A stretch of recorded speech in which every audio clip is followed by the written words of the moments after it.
इन्होंने 105 साल की उम्र में बिस्तरे मौत पर अपने मुसलमान இந்த पोते के தாத்தாவுக்கு हाथ पर 105 शहादा வயசு ஆகுது. देकर दीन இந்த इस्लाम வயசுல को கூட कबूल இவர் कर लिया है।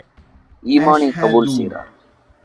அதாவது இந்த أن வீடியோல இவரு ஈமானை கபூல் செய்யறத لا பாத்தீங்கன்னா, أن இதுல என்ன புரிய வருதுன்னு إله பாத்தீங்கன்னா, அல்லாஹ் لا ஒருத்தனுக்கு ஈமான் إلا கொடுக்கணும்னு நினைச்சான்னு வைங்களேன், الله. அல்லாஹ் இந்த உலகத்தை விட்டு தூக்குறதுக்கு முன்னாடி ஈமானை கண்டிப்பாக கொடுத்துதான் தூக்குவான்.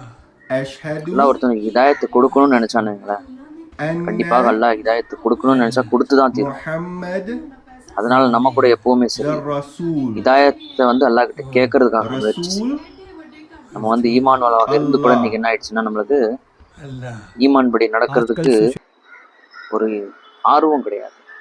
இந்த தாத்தாவை பாருங்க, 105 வயசு ஆனதுக்கு அப்புறமா கூட ஈமானை கபூல் செய்கிறார். அதாவது அவருக்கு ஈமானை பத்தி தெரிஞ்சிருக்குது, ஈமானை முஹப்பத் செஞ்சிருக்கிறார். அதனால அல்லாஹ் அவருக்கு ஈமானை கபூல் செய்யக்கூடிய ஒரு தௌஃபீக் கொடுத்துருக்கான். எவ்வளவு பெரிய விஷயம் பார்த்தீங்கன்னா.